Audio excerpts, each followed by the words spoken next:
Berdasarkan konflik manajemen dan buruh di perusahaan manufaktur, terdapat konflik antara Tuan Andi dengan Ibu Maya. Berikut ini adalah beberapa solusi untuk menyelesaikan konflik antara Bapak Andi dengan Ibu Maya.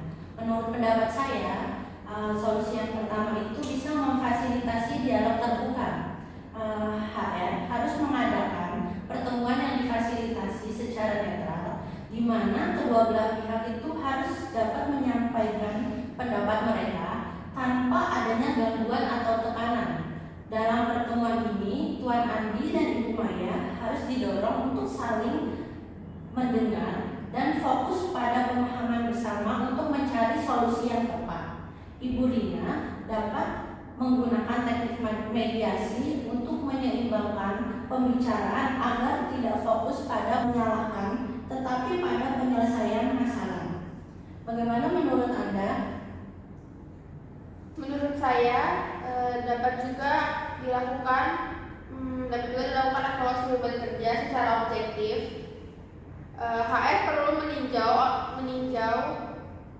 kembali jadwal kerja dan distribusi tugas yang diatur oleh Tuan Andi untuk menilai apakah benar ada ketidakadilan dalam pembagian beban kerja. Jika ada, penyesuaian perlu dilakukan, mungkin dengan mempertimbangkan rotasi tugas atau alokasi yang lebih profesional. Jika Ibu Maya benar-benar mendapatkan tugas yang lebih berat, HR harus mendiskusikan opsi pengurangan beban kerja tanpa mengorbankan produktivitas.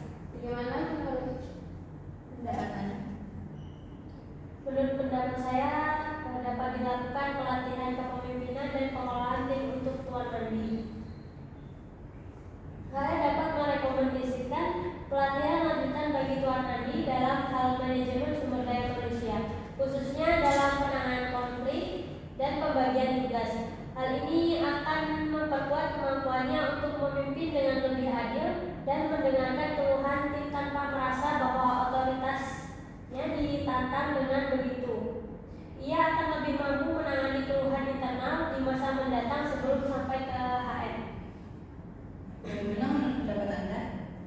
Menurut saya, solusi selanjutnya yaitu menjaga keseimbangan kesehatan mental dan kesejahteraan karyawan.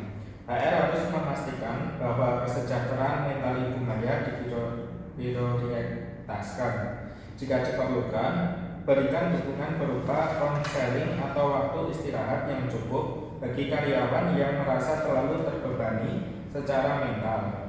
Tuan Andi juga perlu diingatkan untuk memantau kesejahteraan timnya secara keseluruhan dan memastikan bahwa tuntutan pekerjaan tidak merugikan kesehatan karyawan. Menurut pendapat Anda? Mungkin tidak hanya itu saja ya. Ada beberapa cara lain yang harus dilakukan, yaitu melakukan pengawasan dan tindak lanjut. Yaitu setelah solusi itu diterapkan, HR itu perlu melakukan pengawasan untuk memastikan bahwa konflik ini benar-benar terselesaikan dan tidak muncul kembali dalam bentuk lain. Pertemuan tindak lanjut dengan kedua belah pihak dapat membantu mengukur perkembangan situasi dan memberikan kesempatan untuk melakukan penyesuaian jika perlu. Mungkin hanya itu saja solusi yang dapat kami berikan. Kurang lebihnya mohon maaf. Wassalamualaikum warahmatullahi wabarakatuh.